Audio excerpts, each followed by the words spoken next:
Bonjour. Le 27 janvier 1945, il y a 80 ans, une avant-garde de l'armée rouge entrait dans le camp d'Auschwitz. Il trouvait 7000 déportés dans un état de santé terrible pour les accueillir. L'essentiel des déportés était parti dans une marche forcée de repli, forcée par l'armée allemande 10 jours plus tôt, qu'on a appelée les marches de la mort. Auschwitz est le plus grand complexe concentrationnaire de la Seconde Guerre mondiale. 1,1 million de personnes y ont perdu la vie entre 1940 et 1945, dont 900 000 le jour de leur arrivée. Car Auschwitz était à la fois un camp de déportation, un camp d'extermination et un camp de travail forcé. Si ce n'est pas historiquement le premier camp à avoir été libéré, c'est celui de Majdanek dès juillet 1944, la libération d'Auschwitz met à nu le système concentrationnaire allemand. Les locaux n'ont pas pu être détruits. Désormais, le système concentrationnaire pourra être documenté, aussi bien pour la partie déportation, qui concerne des résistants, des déportés politiques ou des opposants, des juifs, des tziganes qu'on estime aptes au travail forcé, ou alors la partie extermination, où les gens sont éliminés dès leur arrivée en camp. Cette date de la libération d'Auschwitz est un symbole, mais il faut bien avoir à l'esprit que ce n'est pas une fin. La déportation ne s'arrête pas avec les débarquements de l'été 1944, ni avec les percées alliées. Le dernier convoi de déportés part de Paris le 15 août 1944, 10 jours avant la libération de la ville. Les marches de la mort à Dachau commenceront le 26 avril 1945, encore une fois 10 jours avant la capitulation allemande. Bref, l'hiver 44-45, lourd de combats, marqué par la contre-offensive allemande dans les Ardennes, va être absolument terrible pour les déportés. 300 000 d'entre eux vont mourir entre l'hiver 1944 et le printemps 1945. Et ces déplacements forcés, ces marches de la mort vont être extraordinairement meurtrières. Que faire des déportés? Pour les Allemands, un dilemme s'engage. Faut-il les éliminer pour faire disparaître des témoins de l'horreur? Faut-il éviter de les relâcher en territoire allemand à proximité de populations civiles? Faut-il, c'est le calcul que fera Heinrich Himmler, les conserver pour exploiter jusqu'au bout leur force de travail et ensuite pour négocier leur libération, pour se sauver soi-même? Et enfin, dernier point, cette libération des camps intervient au cours de combats violents. Des troupes américaines d'un côté, soviétiques de l'autre, anglaises également, il ne faut pas l'oublier, sont soudain confrontées à ces personnes en détresse absolue. Qu'en faire alors qu'on est encore dans une situation opérationnelle? Comment organiser le soutien sanitaire, logistique de leur être apporté? Comment organiser leur retour? Et puis surtout, comment ces déportés peuvent-ils revenir dans des sociétés libérées après avoir vécu une expérience absolument traumatisante, unique, et sur laquelle il est difficile de témoigner.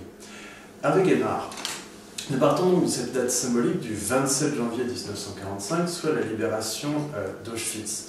Peut-on, pour introduire le sujet, revenir un petit peu sur la chronologie de la libération des camps au cœur des combats acharnés de l'hiver et du printemps 1945? Il est difficile de réduire cette tragédie à une chronologie. J'ai eu la grande émotion d'aller à Auschwitz en décembre 2023 avec Haïm Corsia, le grand rabbin de France, et Esther Senot, qui a été détenue à Auschwitz à l'âge de 16 ans, qui en est revenue et qui est toujours vivante. Et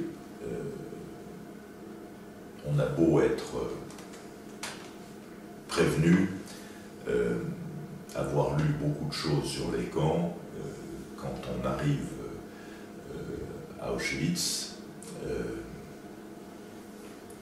on reste évidemment sans mots.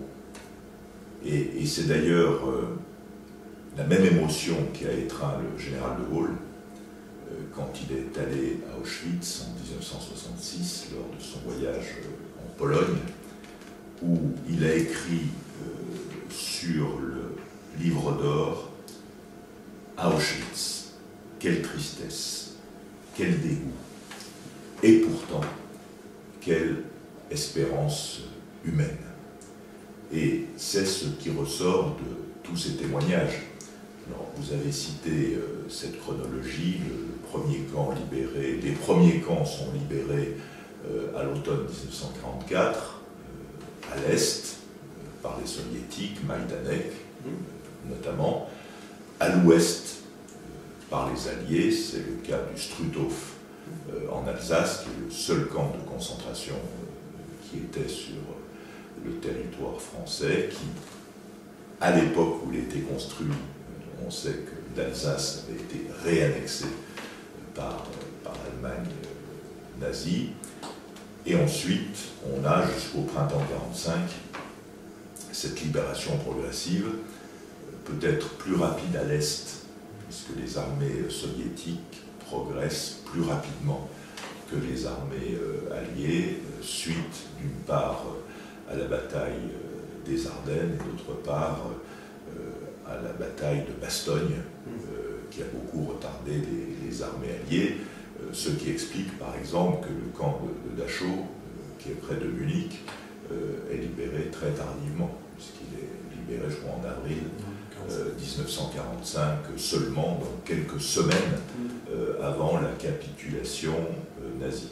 Il faut bien être conscient que ces libérations se passent d'abord dans un contexte de guerre, que ce soit sur le front Est ou sur le front Ouest. Donc c'est ce qui rend compliqué le sauvetage et le rapatriement des déportés, et dans un hiver 44-45 qui est terrible du point de vue des conditions climatiques. Il ne faut pas oublier que, par exemple, pendant la campagne d'Alsace, en décembre 44, janvier 45, la nuit, les températures atteintes sont de -15 à -20. Et j'ajoute que c'est aussi pendant cet hiver qu'il y a eu une épouvantable épidémie de typhus, qui d'ailleurs, Simone Veil le raconte très bien, sa maman a survécu jusqu'au printemps 1945, elle est morte du typhus, alors même que l'espoir de libération du camp se dessinait. De même à Dachau, Edmond Michelet a failli mourir du typhus. Et le général de Lestrin, compagnon du général de Gaulle, qui était aussi à Dachau avec Edmond Michelet, lui est mort du typhus quelques semaines avant la libération. Donc ce contexte de l'automne 44 et du printemps 1945 est vraiment terrible, parce que la libération ne veut pas dire qu'on survivra en réalité, parce qu'il y a les marches de la mort dont vous aviez parlé, et ensuite l'immense chaos de l'Europe à ce moment-là, avec des voies ferrées détruites et des moyens extrêmement difficiles à réunir pour rapatrier les déportés. Et je ne parle pas de drame comme celui qui a affecté le frère d'André Malraux, Roland Malraux, qui a survécu à la déportation, mais qui est mort noyé, puisque le bateau qui le ramenait vers la France a été coulé par erreur par des aviateurs britanniques qui pensaient que c'était des Allemands qui s'enfuyaient en Amérique latine. Donc le frère de Malraux et je crois 1 millier d'autres déportés survivants sont morts noyés dans la Baltique au large de Hambourg. C'est une période épouvantable, bien sûr.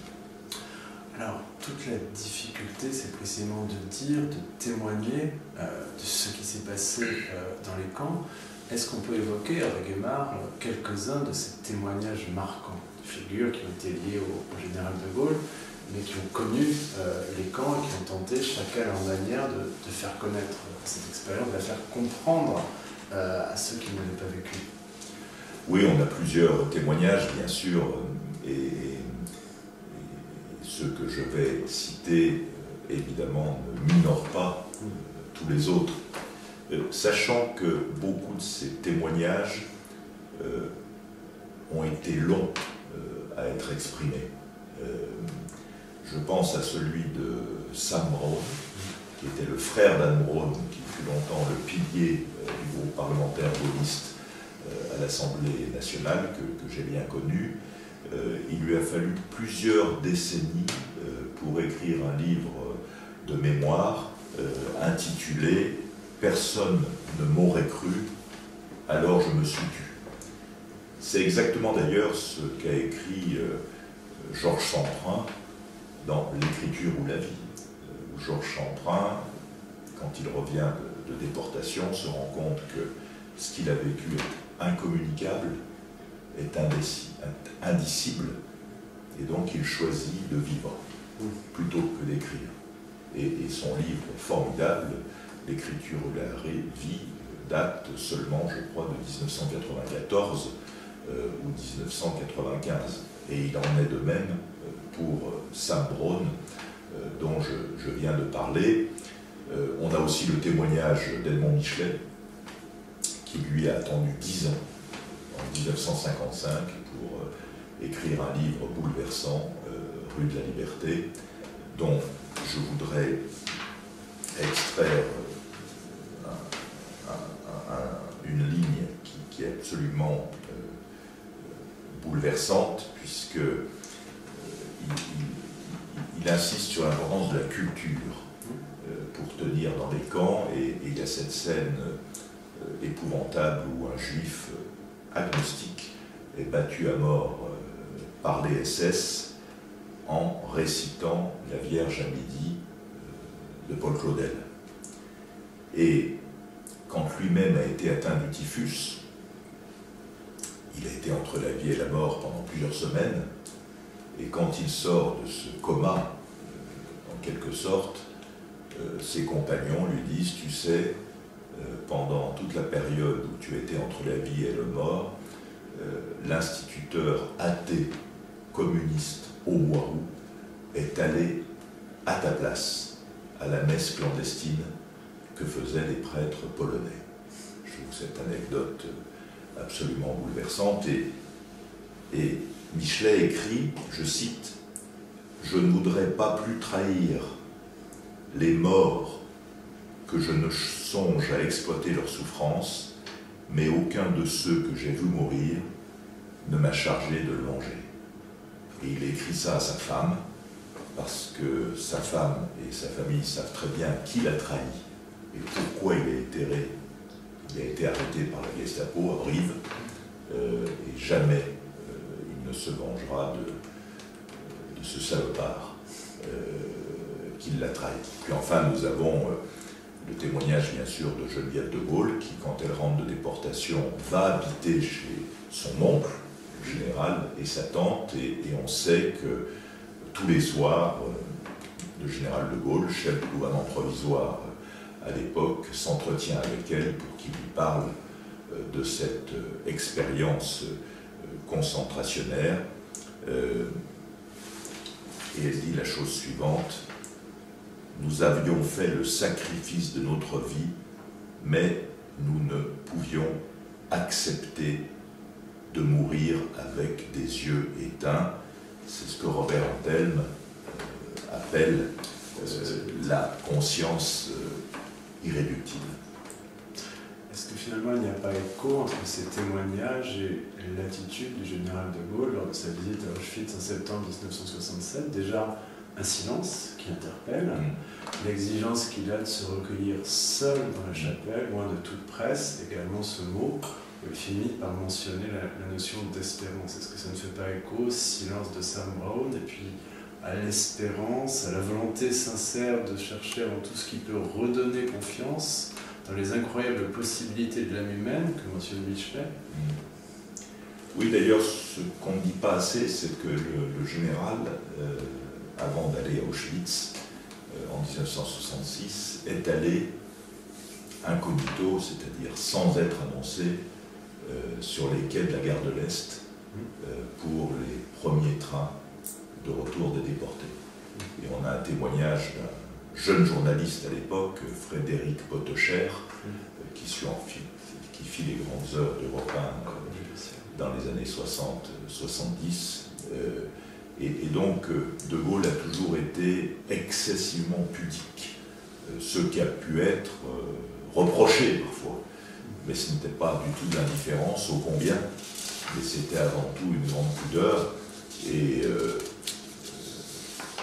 cela fait écho à cette phrase de Bernanos qu'il prononce lors d'une conférence au même moment, donc ça doit être l'automne 1944, à Rio de Janeiro, où il dit qu'il faut être allé au bout du désespoir pour espérer l'espérance, en quelque sorte.